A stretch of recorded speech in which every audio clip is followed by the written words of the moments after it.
Good morning everyone सबैजनालाई। आज चाहिँ बाबा मम्मी भएर दादा भएर हामी 4 जना भएर बजार जाँदैछौँ। कहाँ जाँदैछौँ अरे बाबा? घुम्नको लागि बजार। किने बजार?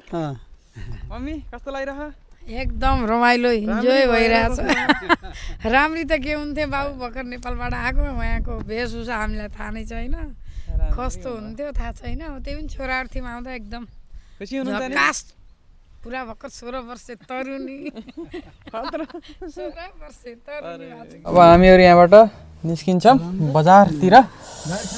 कति टाइम लाग्छ दादा? यहाँबाट कति टाइम लाग्छ अरे? आधी घन्टा जति होइन? आधी घन्टा जति लाग्छ। वहीँ भेटौँ है त। हामीहरू गाडीबाट झरिसकेका छौँ।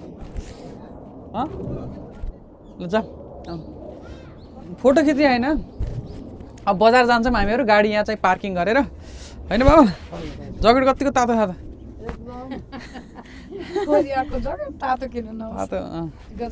ल ल अब हामीहरू एकछिनमा बजार पुगेर भेटौँ ल। भेट भएछ।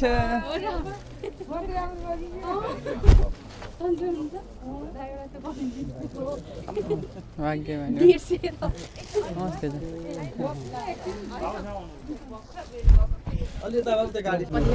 विदेशतिर नि हुन्छ जन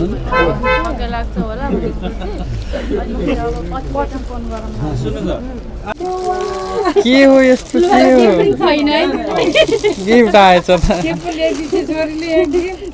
मैले यहाँ के ल्याएन के पर्यो त नि अहिले भेट्न पाइयो त्यही खुसी रमाइलो। कस्तो लागिरहेको? एकदमै राम्रो। ठुलो मम्मीलाई भेटेर है भेटेपछि बाबा मम्मीलाई भेटेछ। त्यही त हो नि। ठुलो मम्मी भनेकै मम्मी त हो नि त्यही त।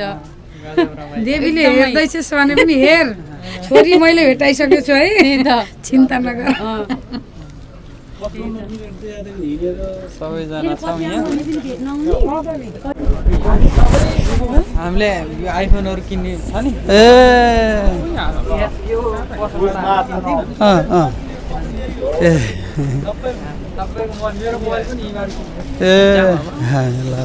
कस्तो लागिरहेको? एकदम मस्त। आज बिदाको दिन भएको हुनाले पनि कोरियामा एकदमै नेपालीहरूसित धेरै नेपाली दाजुभाइहरूसित भेट भइरहेछ।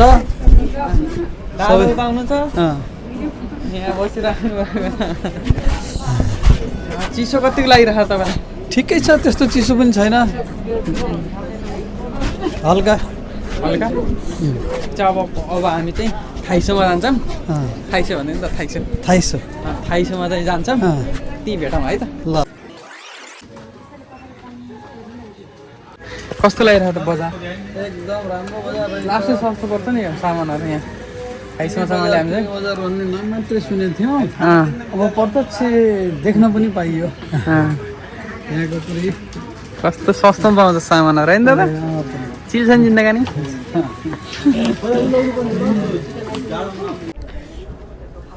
थाइसोबाट सामान किनेर अब हामीहरू फर्किँदैछौँ घरतिर जान्छौँ। अब चाहिँ बजार हल्का फुल्का घुमघाम गरियो।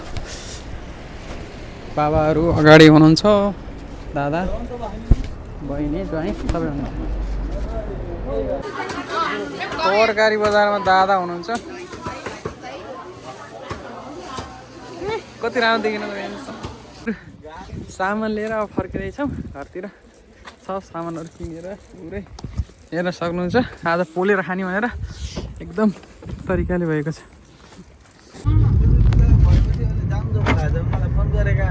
बल्ल लक लाग्यो।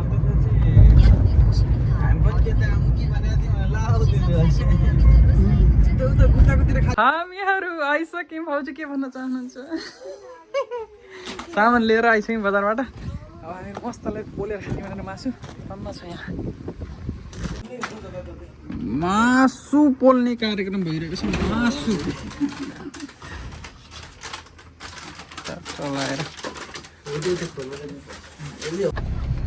माड जान लागेको अवस्था के सक्यो अरे मामा? दाउरा पोलेर खाने भनेको बाबु दाउरा सक्यो। दाउरा लिन चाहिँ हामीहरू चट लाएर जङ्गलको दाउरा नै कोइला चाहियो क्या। कोइला चाहिँ लिएर आउनु त लिएर आएको थाइसोबाट। अलिक कबाडी टाइपको रहेछ गुइठा। गुइठा भने कसको याद आउँछ गुइठा भिडियो होइन हाम्रो अर्को ए मामाजीले कता ठग्नु भयो कर कर कर कर गर्छ त ल हामी हिँड्दैछौँ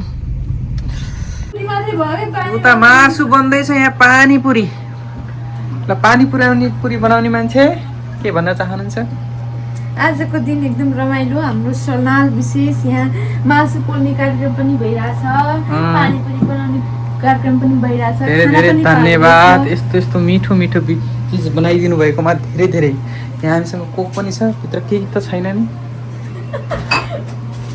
के भइरहेको छ भित्र भित्र त्यतिकै बसेर गफ भइरहेछ जान सक्छ एक्लै किन यस्तो हेला गरे आउने कि काममा होइन मलाई खाना पकाएर खुवाउन एकदमै मनैदेखि त्यो इच्छा भएको भएर चाहिँ म पकाउन लागेको हो दाँतले काट्ने हो कि कोही चिज ल ल ठिक छ दाँतैले काट्ने हुन्छ म चाहिँ उता जान्छु त अब गजब भइरहेको छ गजब मसला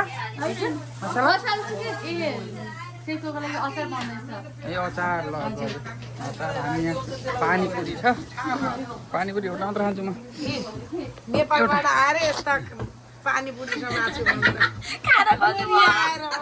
खाइसकेर म यत्रो भाग लिएर म एउटा मात्र खाएर हिँडेँ है त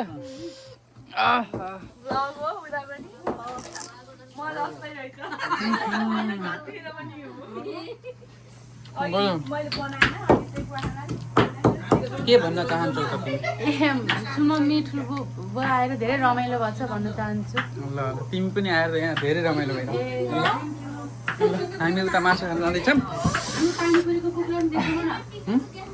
मैले अघि देखेको के भन्ने हो कि आलु एकदम मिठो बनाउनु है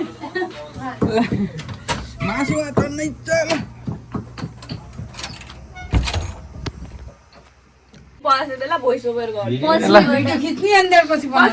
हामीहरू सबैजना बसिरहेको अहिले चाहिँ अब यो भिडियोमा अन्तिममा के भन्न चाहन्छ दादा धन्यवाद